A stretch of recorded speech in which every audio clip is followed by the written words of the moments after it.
Good morning, Sangha. So glad to see all of you on the screen today. I can't wait until I can see all of you again in person at the temple, in community. I'm really looking forward to that day. I have no idea when it's going to be, as none of us really do.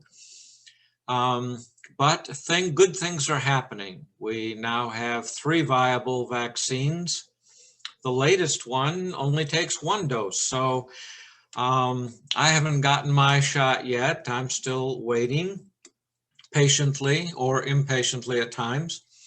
But I'm really looking forward to that time when we can all be together again in community under the temple roof, and I can see all of you there. We're going to begin today by reciting the 3 refuges. If you don't have a book, you have the link in the chats, I believe, that you could go to. And I do not have a bell today. I have to confess, last time I did a Dharma talk, I was using a wine glass and a pencil. And it worked. But today I don't have anything, so we will not be using the bells, and we will begin with the 3 refuges. And we say together, I go for refuge to Buddha, my deeply awakened mind, the living source of understanding and compassion, which must be cultivated to be known fully. I go for refuge to Dharma, the path of mindful living leading to healing, joy, and enlightenment, the way of peace, which must be cultivated to be known fully. I go for refuge to the Sangha, the loving and supportive community of practice, realizing harmony, awareness, and liberation, which must be cultivated to be known fully. I am aware that the 3 jewels are within my heart. I vow to realize them. I vow to understand living beings and their suffering. I vow to cultivate loving kindness and compassion and to practice joy and equanimity.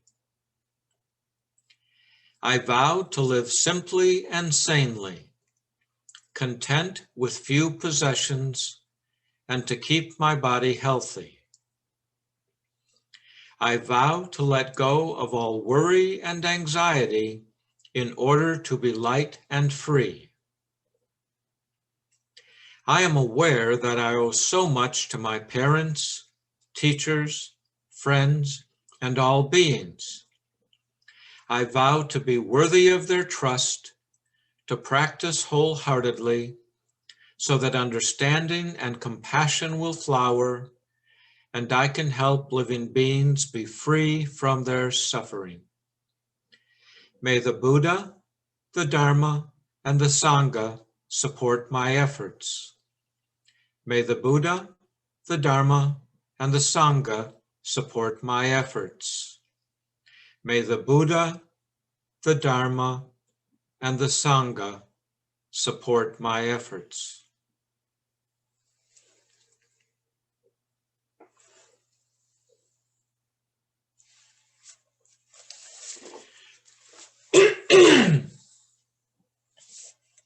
And now we will chant the Heart Sutra.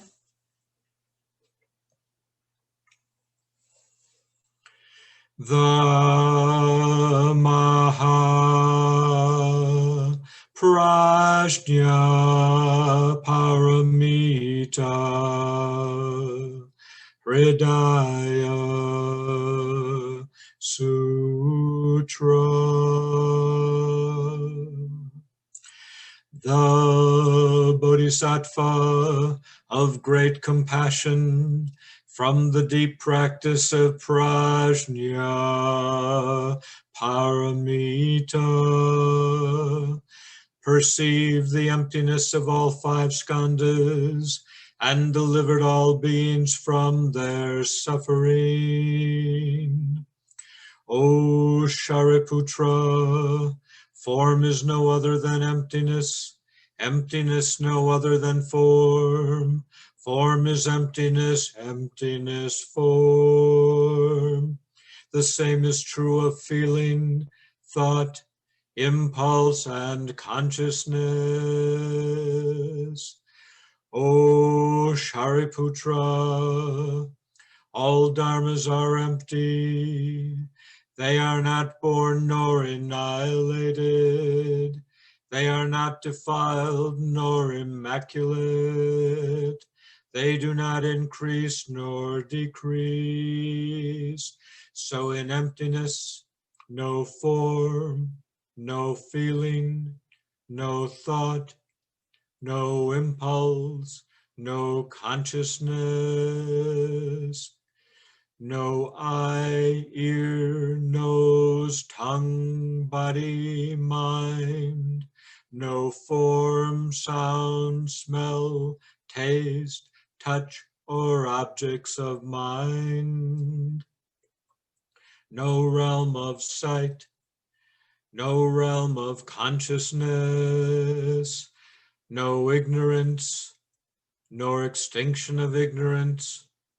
No old age and death, nor extinction of them, no suffering, no cause of suffering, no cease from suffering, no path to lead out of suffering, no knowledge, no attainment, no realization, for there is nothing to attain.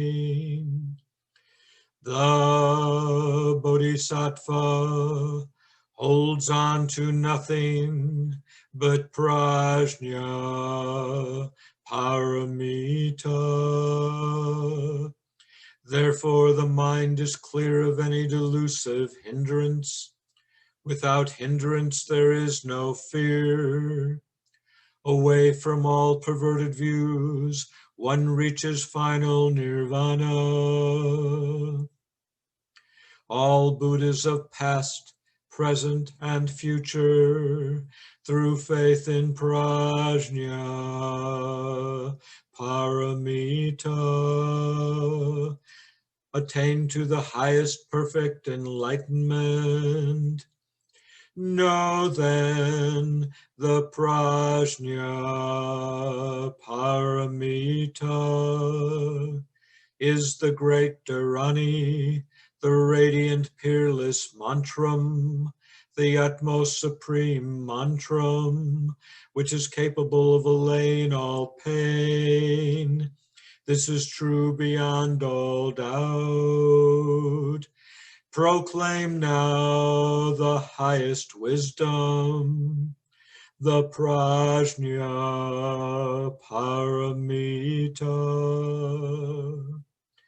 Gate, gate, para gate, parasamgate, bodhisvaha.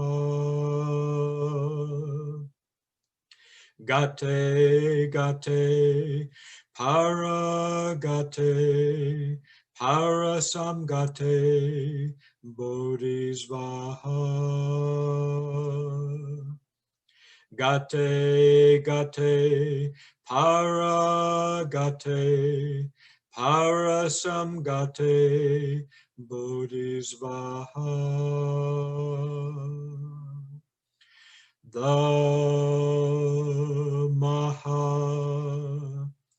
Prajna Paramita Hridaya Sutra.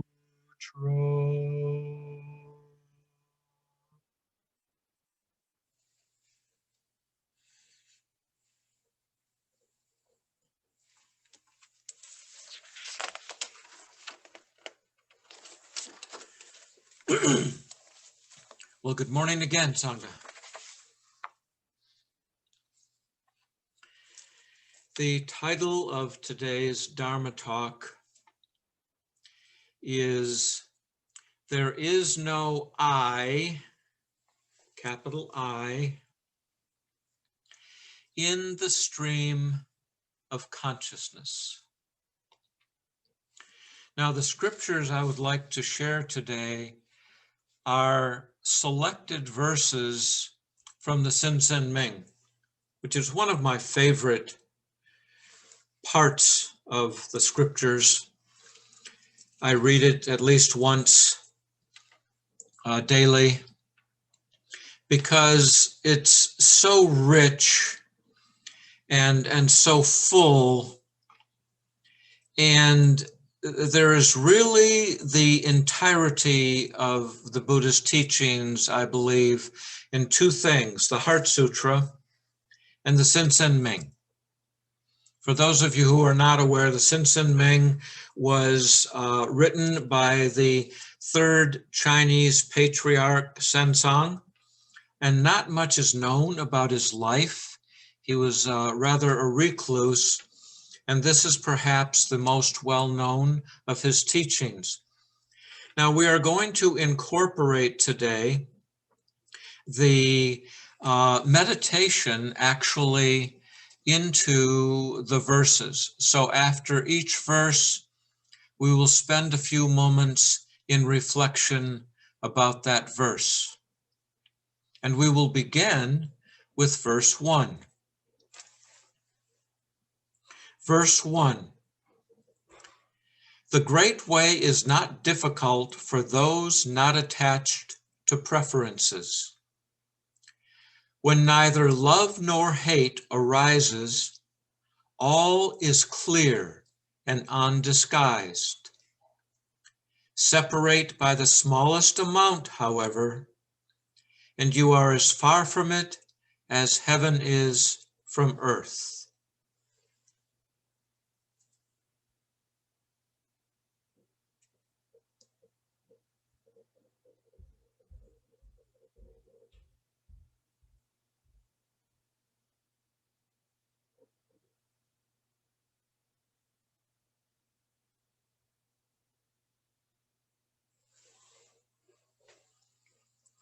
Verse 8.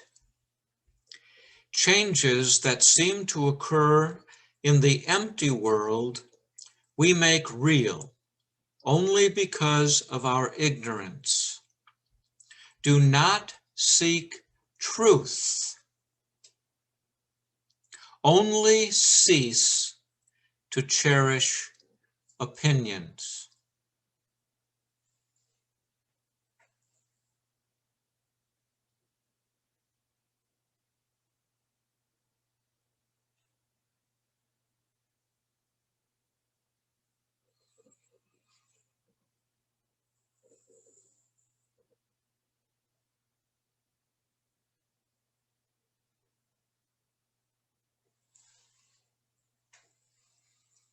Verse 11. The arising of others gives rise to self. Giving rise to self generates others. Know these seeming two as facets of the one fundamental reality. In this emptiness, these two are really one, and each contains all phenomena. If not comparing, nor attached to refined or vulgar, you will not fall into judgment and opinion.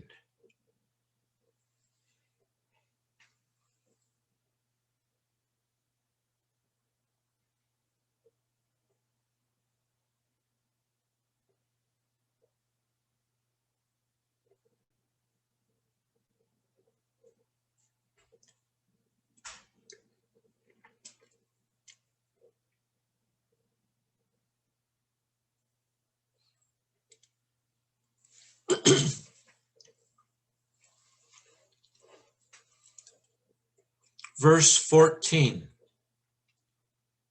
If you wish to move in the one way, do not dislike the worlds of senses and ideas. Indeed, to embrace them fully is identical to true enlightenment. The wise person attaches to no goals, but the foolish person fetters himself or herself. There is one Dharma, without differentiation. Distinctions arise from the clinging needs of the ignorant. To seek mind, capital M, mind, with the discriminating mind, lowercase m, mind. To seek mind with the discriminating mind is the greatest of mistakes.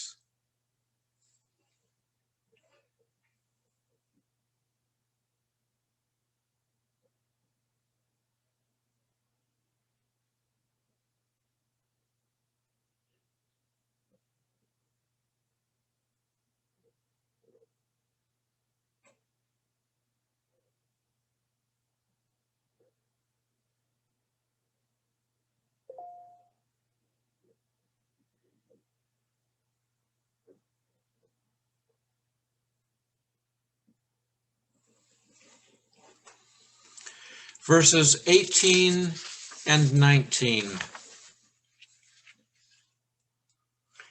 For the realized mind, at one with the way, all self-centered striving ceases. Doubts and irresolutions vanish, and the truth is confirmed in you. With a single stroke, you are freed from bondage. Nothing clings to you, and you hold to nothing. All is empty, clear, self-illuminating, with no need to exert the mind. Here, thinking, feeling, understanding, and imagination are of no value. In this world, as it really is, there is neither self nor other than self.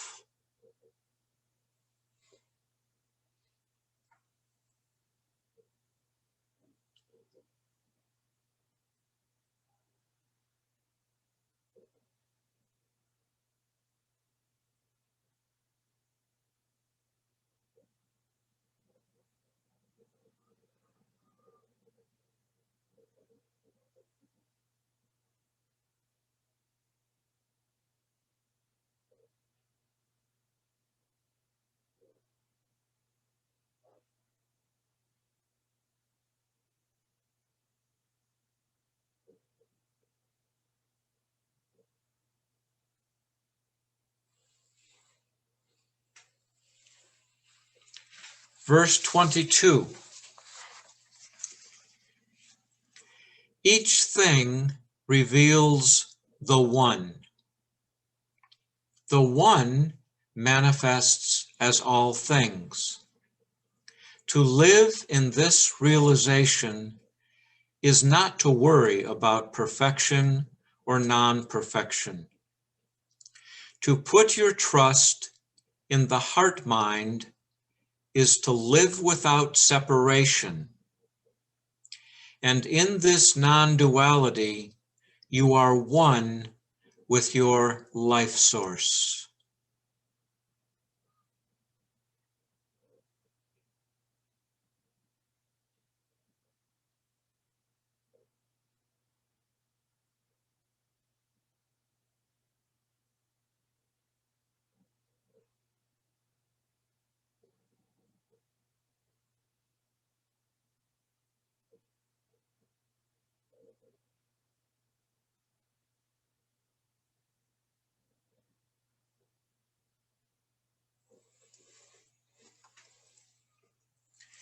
Here ends the reading of the scriptures. Now, throughout beginningless and endless time and space, there has always been a sense of I.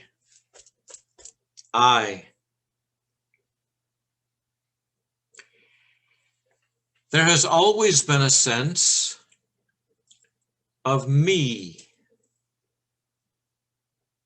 of us and them. There have always, throughout time and space, been individually ascertained definitions of right, wrong, good and bad, yes and no, black and white and yellow and brown. Throughout time and space, we have had a tendency to create those dualities. In doing that, we have separated ourselves greatly from the one. The acknowledgement of oneness. You've heard me say this in a dozen Dharma talks. When it comes right down to it, there are 0 degrees of separation between us. When we acknowledge that non-duality, our life gets instantly better.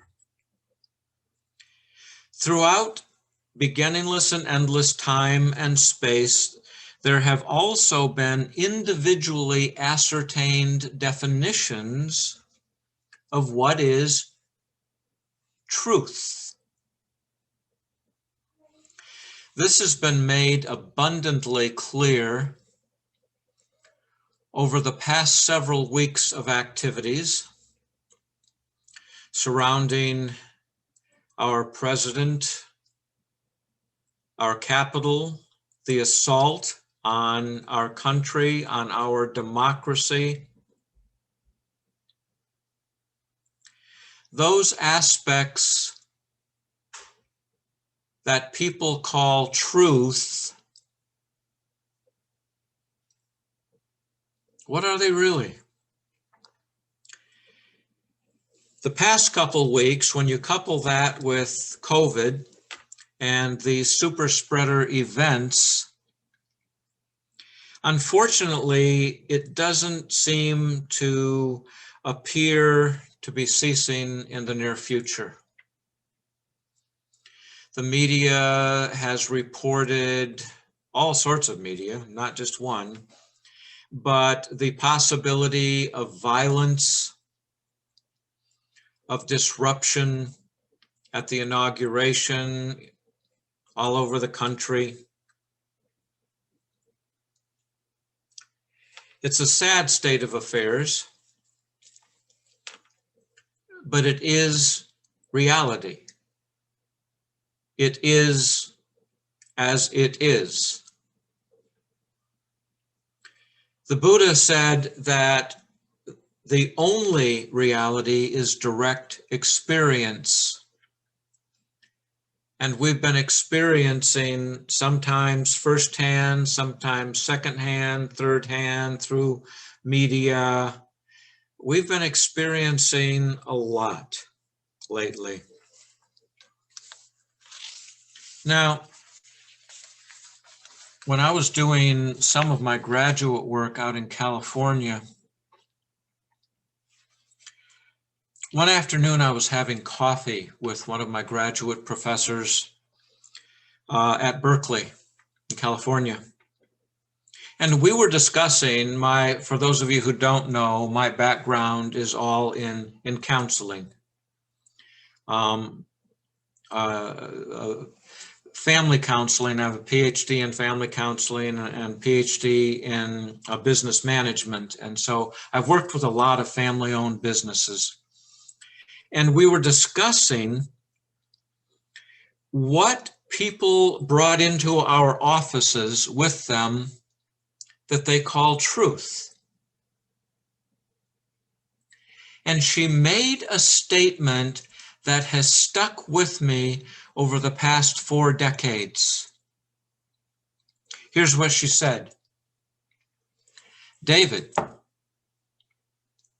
I don't believe in truth anymore. Only in function. Because people make up their own truths all the time. And she went on to say, you see, all behavior is functional. Nobody does nothing for nothing.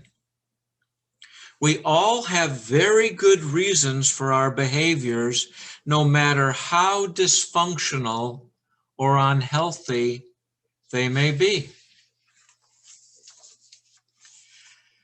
Wow.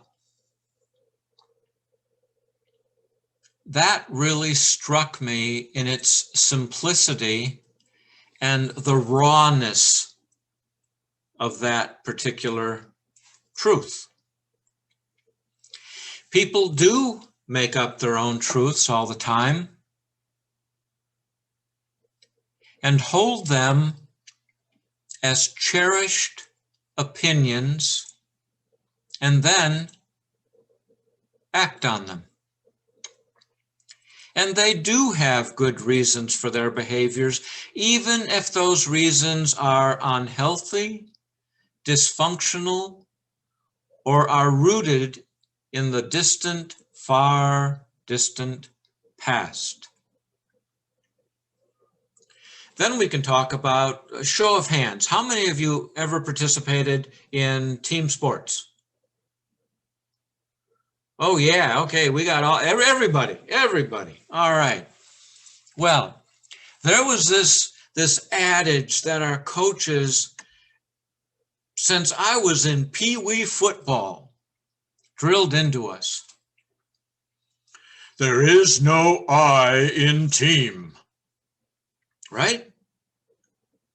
There is no I in team.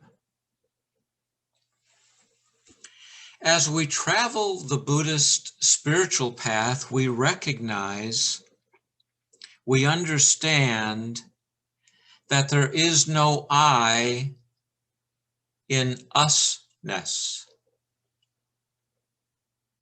There is no I in thusness.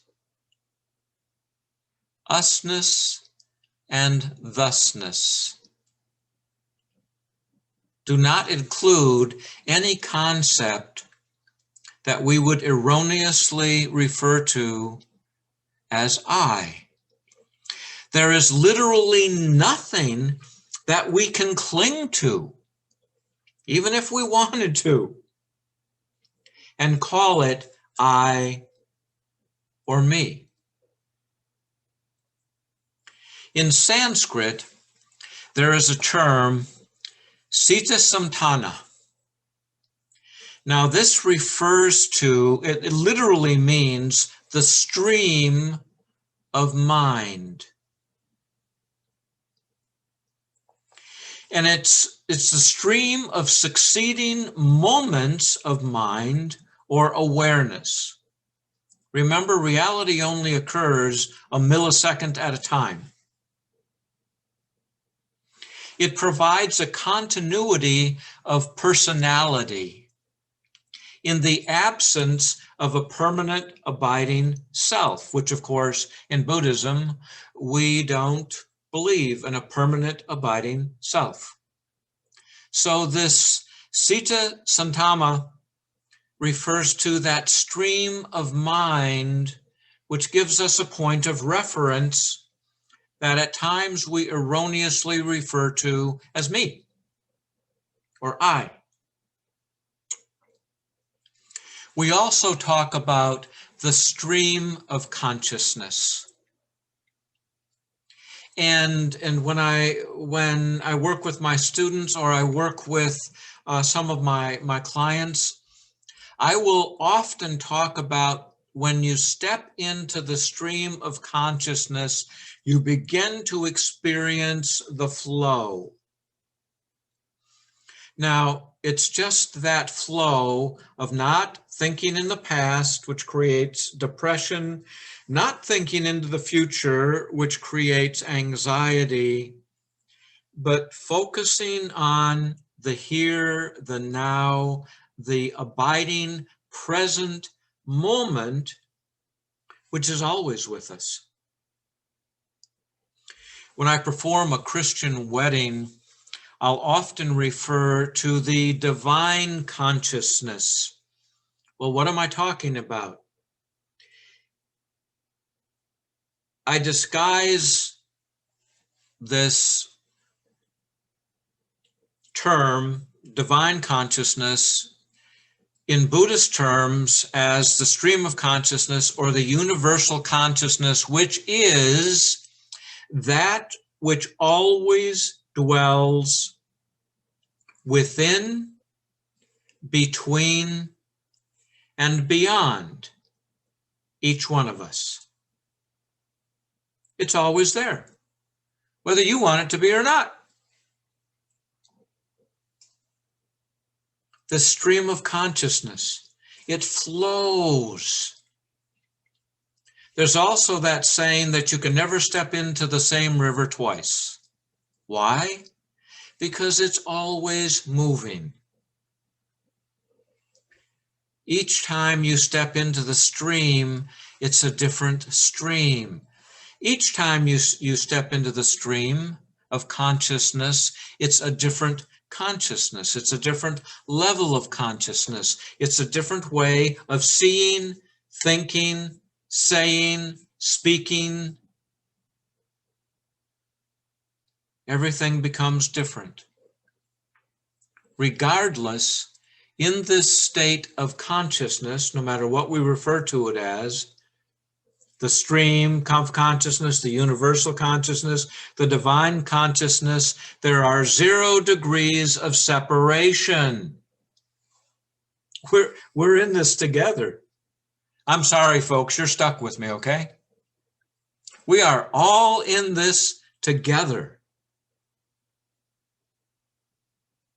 Oh, gee, for how long? Beginningless and endless time and space. So, back to individual truths, which lead to individual actions, which often become group reactions, all leading to suffering. It would appear that our ignorance in believing in a separate self is responsible for this suffering. Now, these individuals truly, I'm serious, they can't be faulted for their stinking thinking. That's a term we use in AA a lot. Stinking thinking. Why? Because it is typically a multi-generational dysfunction passed down over many generations, each generation elaborating on their delusional thinking, behavior, and concepts of truth. I often tell my clients, if you can give me any consistent behavior that you exhibit, any consistent behavior in your life, and with enough information, I can trace it back at least 3 generations.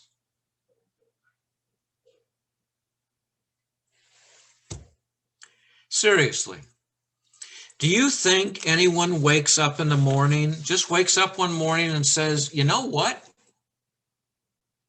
I think I'll be a domestic terrorist today.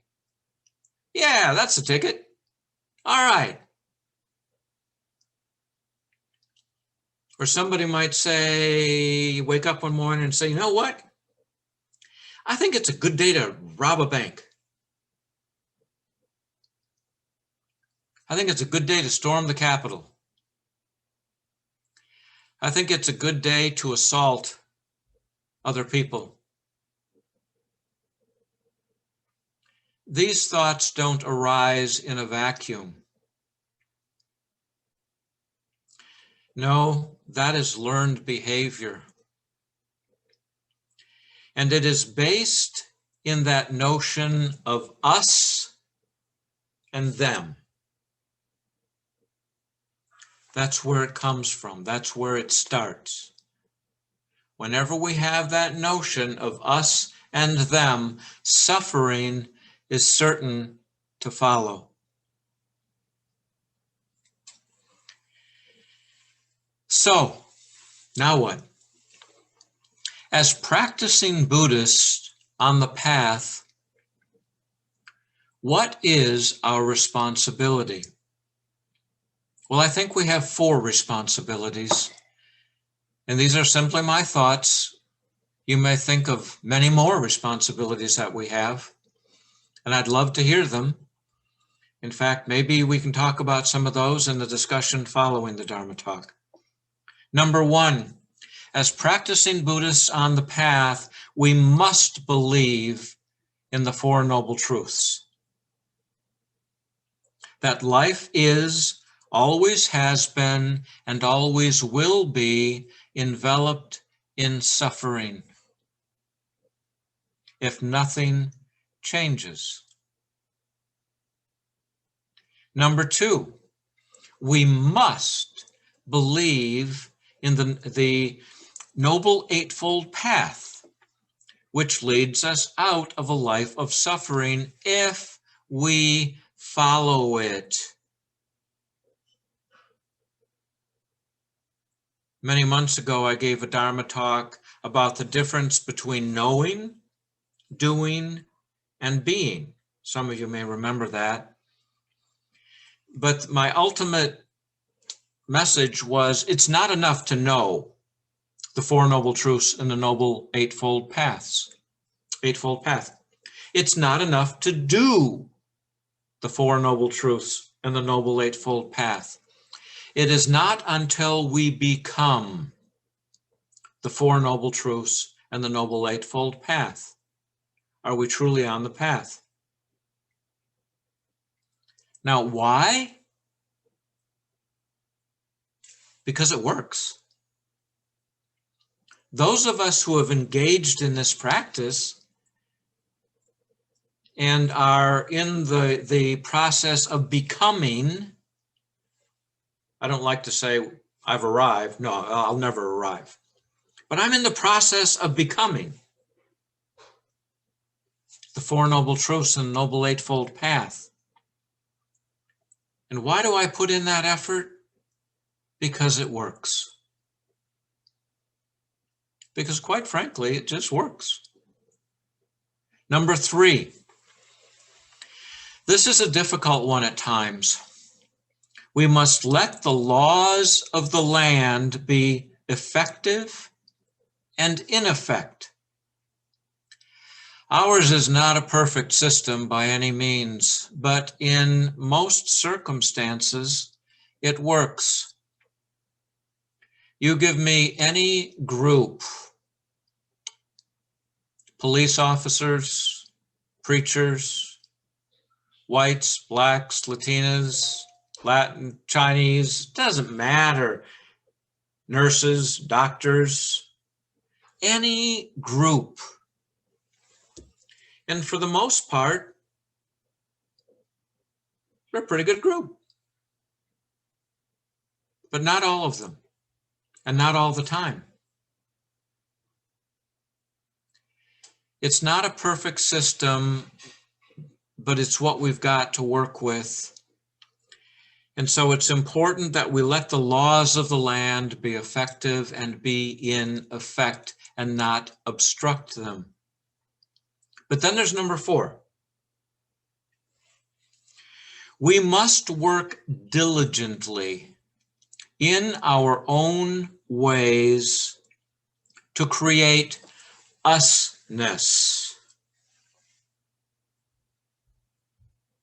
and thusness, and decrease discrimination and separateness by speaking up and bearing witness when we see it or when we experience it.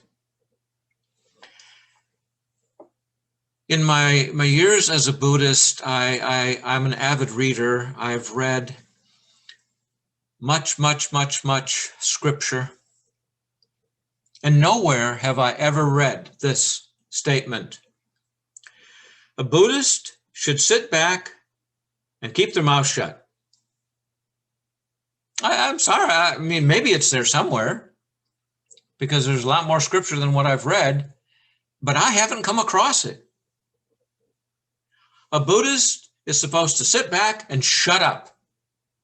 Have any of you read that anywhere? Man, it escapes me. Then what should we do?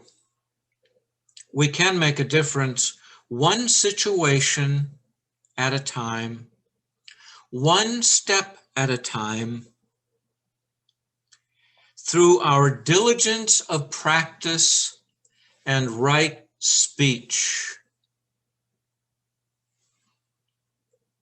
Now, see, I'm one of those guys who historically, before I entered this particular path, my personality was one of ready, fire, aim. Oops. Sorry. Didn't mean to shoot your right hand off. That's the way I operated. I have an older cousin who used to tell this story with great joy and glee about when I was 6 or 7, and she had an ice skating rink across from her house, and her brother, younger brother, and I were the same age, and so I stayed over at their house a lot.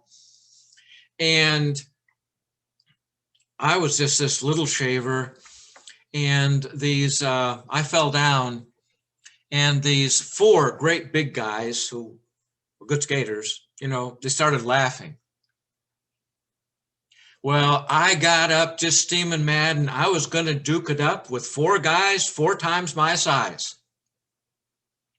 Yeah, that was my personality, okay? I've had to learn that the only way I can make a difference is one situation at a time, one step at a time, through right practice and through right speech. Quite wisely, my older cousin grabbed me by my hood, pulled me off the ice and across the street back home before those guys could kill me. Thank you. You see, this is the only way we can make a difference. None of us can do everything, but all of us can do one thing in the moment, at the right time, with diligence and right speech. We bear witness to the suffering of others, of ourselves, of the people around us, those we know and those we don't know. And we speak up about it. We speak up about it. We don't remain silent. In Dante's Inferno, there's a line that I love. The hottest places in hell are reserved for those who in times of great moral crisis maintain their neutrality.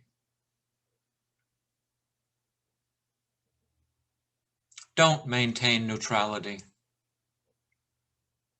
because it's not about anything I can call I or you can call you. It is about usness and thusness. The path is clear about the way out of suffering. It is our job to practice wholeheartedly, diligently, and like Master Dogen said, like our hair is on fire.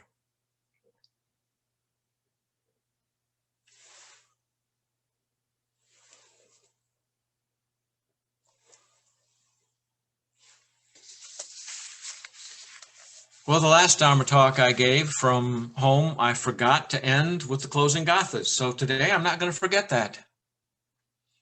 So we will close with the closing gathas, beginning with the Gatha of Atonement.